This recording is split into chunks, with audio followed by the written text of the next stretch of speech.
Dati pa ako nakakita ng mga pictures na pinopost ng mga riders na nasa Kabyang Tunnel sila, no? So, nagtataka din ako, bakit, ano bang special dito sa Kabyang Tunnel? Parang ordinaryong tunnel lang naman. Kaya ngayong araw, napagdesisyonan namin na mag-rides papuntang Kabyang Tunnel nang kami na mismo ang makasaksi kung ano bang special dito, no? So, ayan, sinundo muna natin sila paring Alex, no, at Jeya para, ayan, makasama natin sa rides na ito, no. Dala nila ang kanilang KTM Duke 200, ayan. So, first, dadaan muna kami sa Tagaytay para mag-breakfast sa The View. And after namin mag-breakfast, tara at samahan nyo kaming alamin kung ano bang espesyal dito sa Kibyang Tunnel ng Cavite.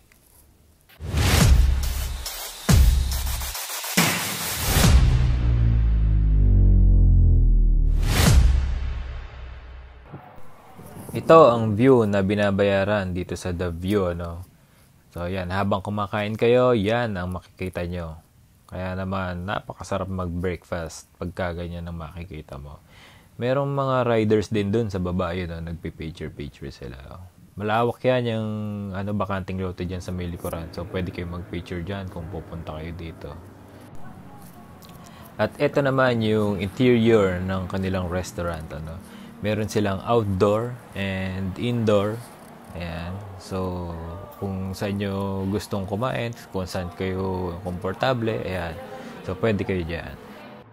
At ito na nga at dumating na ang aming order, no. So, ayan, breakfast food talaga ang order ko. At kay Mrs. ayan, pork chop. So, breakfast food na rin, yan, may itlog. And nag-enjoy na rin sa food nila sila paring Alex. And habang kumakain, ayan, yan ang makikita nyong view, no? Napakagandang stress reliever nga naman, no? Pagka ganyan ang makikita mo, no? So, kung kayo ay pagod ng buong week, mag-throttle therapy lang kayo papunta rito at mababawasan ang inyong pagod. At pagkakain, konting kwentuhan lang, and then umalis na rin kami at pupunta naman kami sa Fantasy World. Dito rin makikita sa Tagaytay, no? So, ayan, napakaganda at napakaluwag ng kalsada, ano. So, walang traffic. Ayan.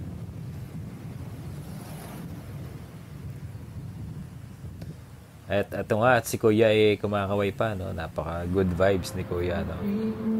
So, ayan, at natatawa nga sila paring Alex at Jay, ano, dahil si Kuya ay napakaway sa ating camera. Dito na. Dito na.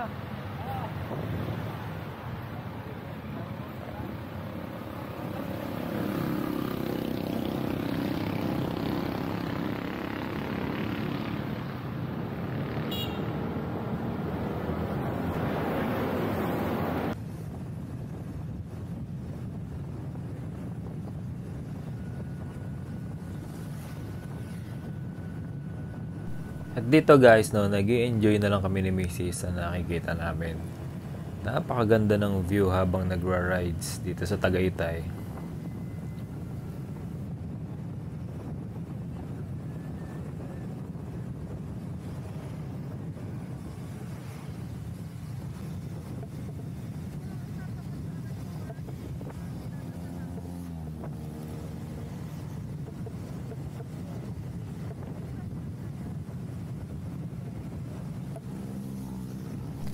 At guys, mapapansin nyo, no, maganda na yung kalsada nila dito, no? So, asfalto, makinis, ayan.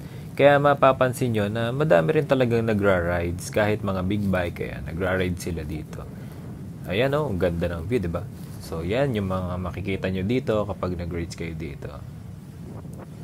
At bukod sa ganda ng view na makikita nyo dito sa Tagaytay, no, guys, malamig ang panahon dito, no? Yung hangin, yung klima, hindi maalinsangan. Kaya, pag nagra-rides kayo, talagang mag-i-enjoy kayo dahil hindi nyo mararamdaman yung pawis na tumutulo sa likuran nyo, no?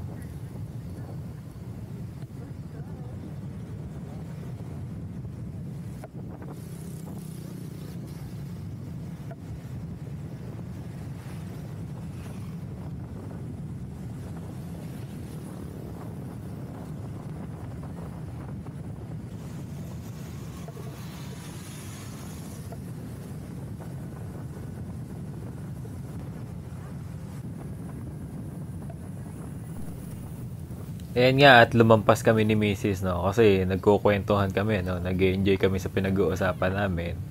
Pero ayan, namikot na lang kami.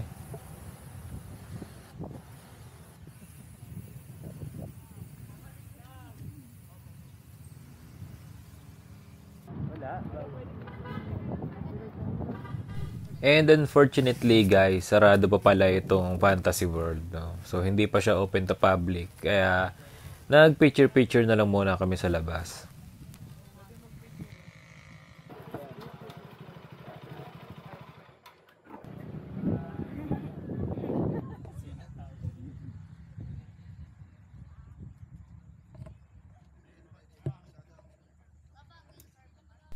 At pagpasensyahan nyo na nga guys, no, at lumalabas ang kulit natin, no.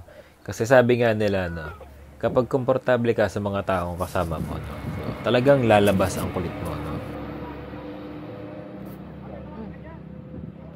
Ano ba to? Recording.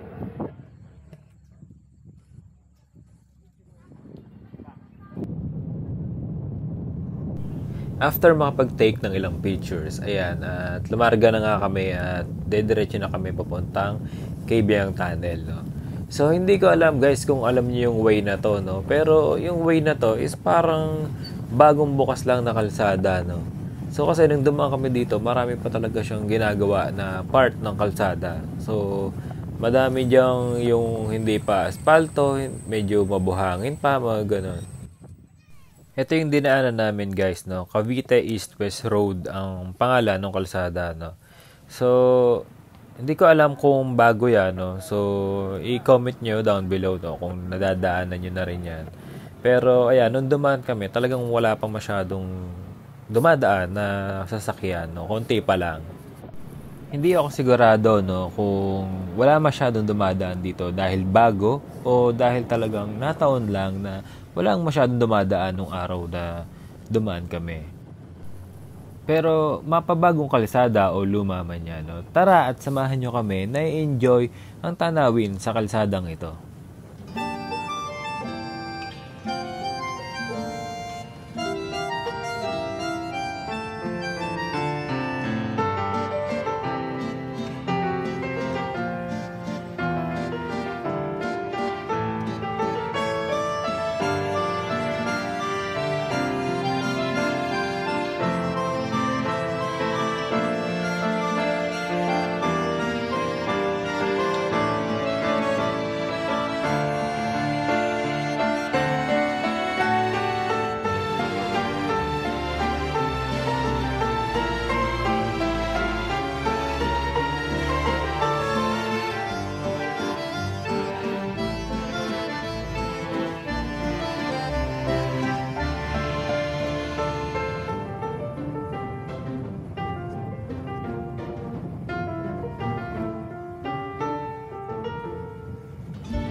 Kaya din namin naisip guys na parang bago lang yung kalsada kasi kung mapapansin nyo, wala pa talaga mga bahayan sa paligid. Ano?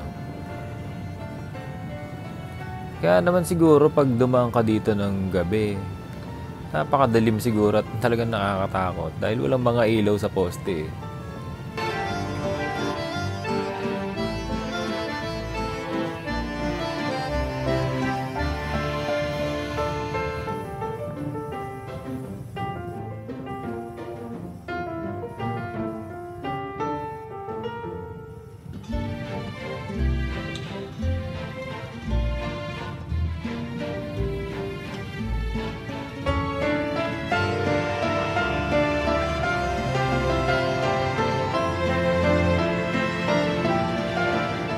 Dito sa parte ng kalsadang ito guys, napaisip kami kung tutuloy pa ba kami. Kasi kung titignan nyo, parang siyang nagla-landslide, no? So parang inaayos din yung kalsada. Kaya talagang mapapaisip ka kung ikaw yung nandito, kung tutuloy ka pa ba.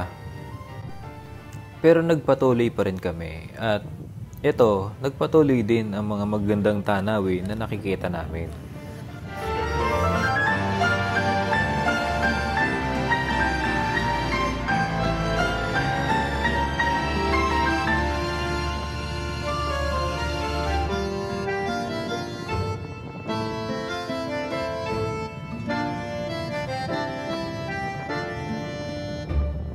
Napapaw na lang talaga ako guys sa mga nakikita namin dito.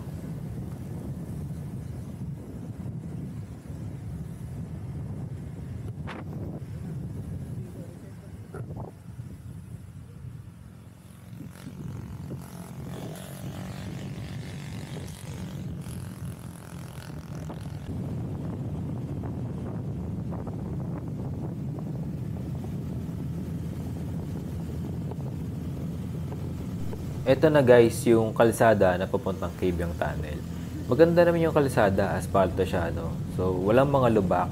Pero mapapansin nyo, marami ng curve yung dinadaanan namin. Kaya naman, talagang nagdadahan-dahan kami at nagdodoble ingat.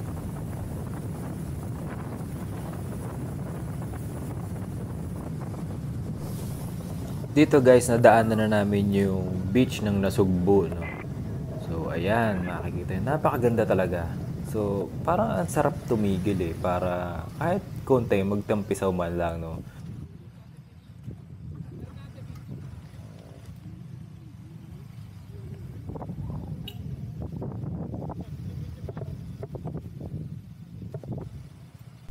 Dito ay tumigil nga kami at nagpark ng saglit dito sa gilid, no? Para sana mag-take ng pictures kahit mga ilan man lang. Kaya lang pinigilan kami nung guard dun sa taas. Dahil ano daw ito, private property. So, ayan, hindi na kami nagpumilit at umalis na rin kami at dumiretso na sa Cabiang Tunnel. Ilang sandali na nga lang at narating na namin ang Cabiang Tunnel. Walang masyadong mga nakatambay na katulad dun sa mga pictures na nakikita ko sa social media.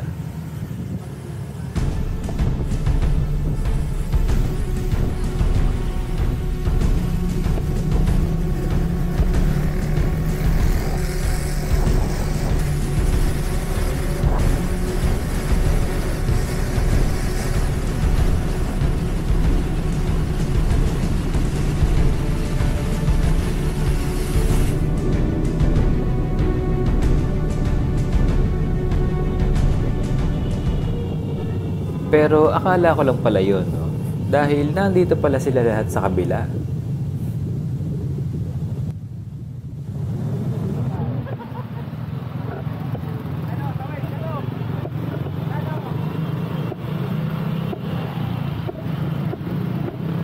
At dito guys, tumigil muna kami saglit dyan, sa gilid.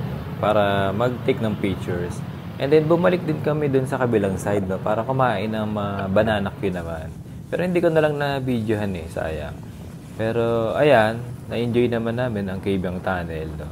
Nanghinayang nga din ako dahil wala akong dalang sticker, no? Nakapagdikit sana ako dun sa may poste.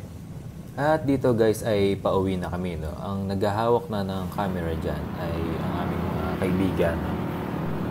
And habang pauwi kami, napagtanto ko na hindi lang pala yung Cabiang Tunnel ang special dito, kundi yung bonding na nabuo namin kasama ang aming mga mahal sa buhay. At yung mga gandang tanawin na aming nadaanan. Bonus na lang yung pag narating mo yung Cabiang Tunnel. I'm Jit of Jitmoto. Peace out.